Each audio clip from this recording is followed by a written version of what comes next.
Hello guys, আপনাদের সবাইকে স্বাগতম আমার নতুন একটি ভিডিওতে। আজকে আমি বানাবো কোনো প্রকার রোদে দেওয়ার ঝামেলা ছাড়াই তেল ছাড়া সবচেয়ে সহজ আচারের রেসিপি। আমি বাসায় যতবারই আচার বানিয়েছি বানানোর সাথে সাথেই কিন্তু আচার শেষ হয়ে গিয়েছে। এই আচারটা খেতে এতই লোভনীয়।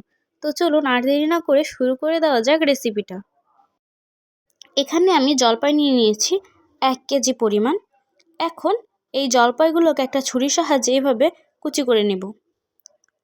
হয়তো ভিডিওতে দেখে বুঝতেই পারছেন, যত ভালো করে কাটা হবে জলপাইয়ের ভেতরে কিন্তু মশলাটা তত ভালো করে ঢুকবে। অবশ্যই চেষ্টা করবেন ভালো করে কেটে নিতে। এখন এখানে আমি চিনি দিয়ে দিচ্ছি 1 কাপ পরিমাণ। একই পরিমাণে পানি দিয়ে দিব। 1 কাপ পরিমাণে পানি দিয়েছি। এখন এই চিনি আর পানিটাকে জলপাইয়ের সাথে ভালো করে মিশিয়ে নিব। চিনির পানিতে 20 মিনিটের জন্য এই জলপাইটাকে ভিজিয়ে রাখতে হবে। এর কারণে কিন্তু জলপাইটা অনেকটাই নরম হয়ে যায়। এখানে আমি চুলায় একটা হাঁড়ি বসিয়ে দিয়েছি। কোনো প্রকার তেল না দিয়ে আমি এখানে শুকনো মরিচ দিয়ে দিব 4টা। এই শুকনো মরিচটা হালকা একটু ভেজে এখানে 1 চামচ পরিমাণে ধনিয়া দিয়ে দিব, 5 ফোড়ন দিয়ে দিব 1 চামচ, মৌরি 1 চামচ, জিরা 1 চামচ। এখন এই সব কিছুকে হালকা একটু ভেজে নিব। ভাজা হয়ে গেছে। এখন আগে থেকে যে জলপাইটা আমি চিনির পানিতে ভিজিয়ে রেখেছিলাম নরম হওয়ার জন্য, সেটাকে একটা হাঁড়িতে বসিয়ে দিব। এখন এখানে হলুদ দিয়ে দিব 1/2 চা চামচ পরিমাণ, লবণ দিয়ে দিব 1/2 চা চামচ, আর এখানে কুচি করে রাখা রসুন দিয়ে দিয়েছি।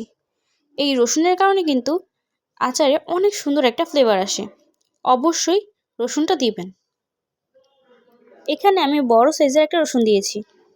কিছুক্ষণ পরে যখন এরকম পানিতে বলক চলে আসবে, সেই পর্যায়ে আমি এটাকে ঢাকনা দিয়ে ঢেকে রেখে দিব সেদ্ধ হওয়ার জন্য।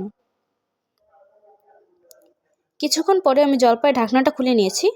এখন আগের থেকে যে মশলাটা তেলে গুঁড়ো করে রেখেছিলাম সেটা পুরোটা এখানে দিয়ে দিব।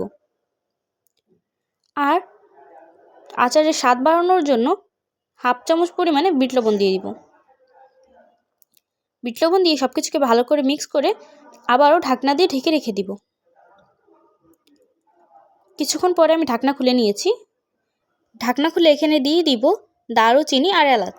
এই পুরো আচারটাই কিন্তু আমি মিডিয়াম আঁচে রান্না করেছি। এখন আবারও ভালো করে ঢেকে রেখে দিব।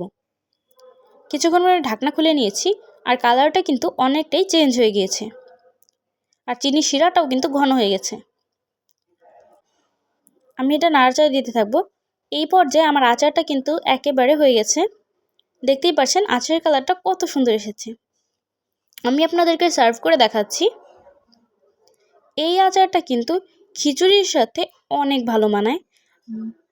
আচারটা বাসায় বানালে কিন্তু বেশি করে বানাবেন, কারণ আচারটা বানানোর সাথে সাথেই শেষ হয়ে যায়। এটা এত বেশি মজা। ভিডিওটি ভালো লাগলে লাইক করে দিবেন আর সাবস্ক্রাইব করে পাশেই থাকবেন। আল্লাহ হাফেজ।